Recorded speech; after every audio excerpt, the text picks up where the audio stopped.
No, and on another issue, we are saddened at what happened last night in Embakasi village, where there was an explosion at an LPG filling plant, which has caused death, I'm told by now, of 4 Kenyans, and that very many people actually have been injured.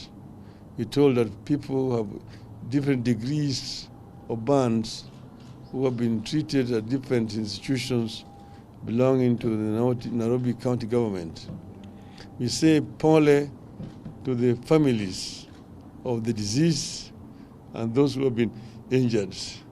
We are with them at this very difficult time, but importantly, we want a proper investigation to be carried out about these illegal activities which is being carried out in the residential areas where people live, which end up with this kind of losses here. And we urge Parliament to get involved in this. Thank you. Thank you. Thank you.